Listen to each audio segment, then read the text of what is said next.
Hello guys, welcome back to my channel. मैं निशा। आज मैं आप लोगों के लेकर आई हूँ सीटेट हिंदी के मोस्ट इंपॉर्टेंट PYQs।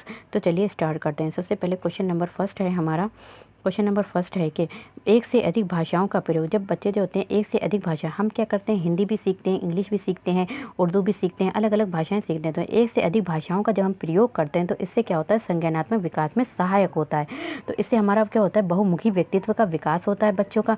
संज्ञानात्मक विकास से बहुमुखी, और साथ ही उनके ज्ञान में भी अभिवृद्धि होती है। नेक्स्ट हमारा क्वेश्चन है, क्वेश्चन नंबर 2 है कि दृष्टिबाधित, जिन बच्चों को मतलब ज़्यादा नहीं दिखता है, ठीक से नहीं दिखता है, दृष्टिबाधित है, उनके जो आईसाइट है वीक है, तो बच्चों को भाषा सिखाते समय,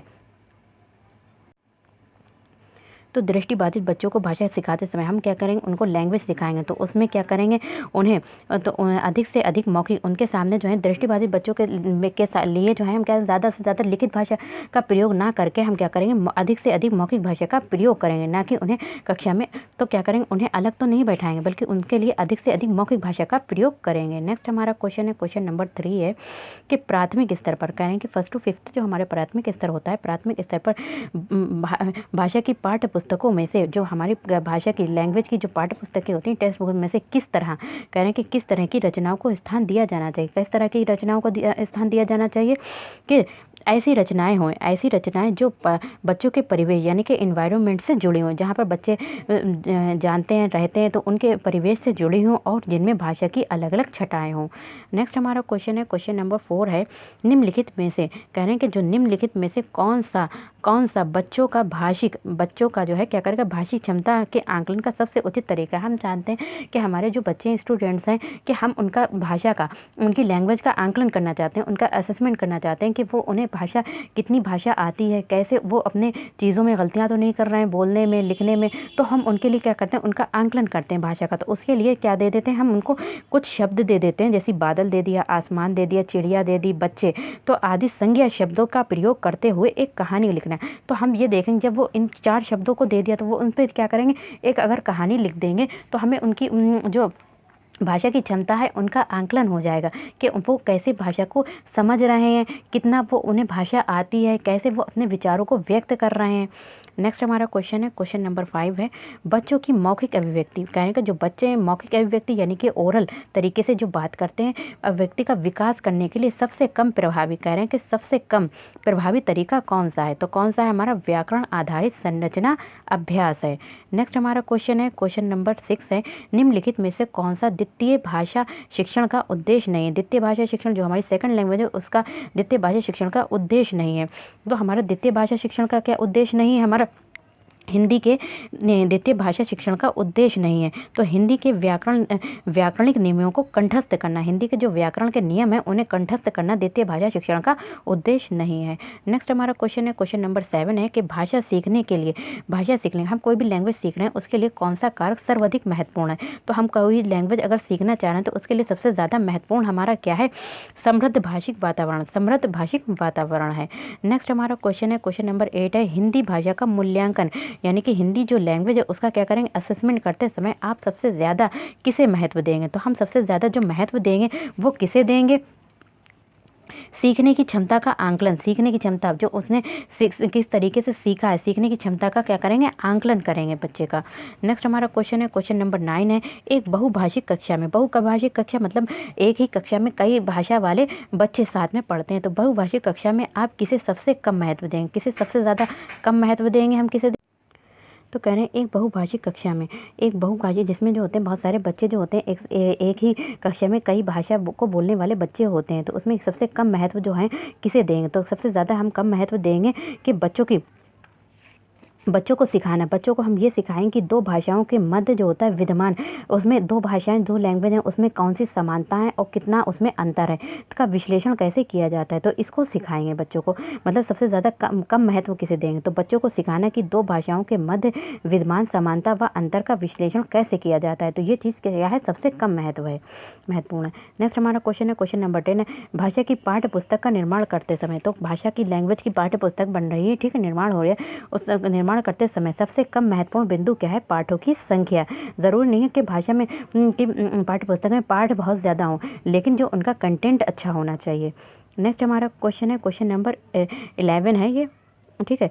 11 है बहुभाषिकता। बहुभाषिकता जिसमें जो होते हैं बहुत सारी लैंग्वेजेस होती हैं। तो बहुभाषिकता जो है हमारी क्या है, बहुभाषिकता भाषा सीखने में महत्वपूर्ण साधन है। बहुभाषिकता क्या है, भाषा सीखने में एक महत्वपूर्ण संसाधन है। नेक्स्ट हमारा क्वेश्चन है भाषा कि भाषा जो हमारी लैंग्वेज है, लैंग्वेज क्या है हमारी भाषा। भाषा क्या है, एक नियमबद्ध व्यवस्था है।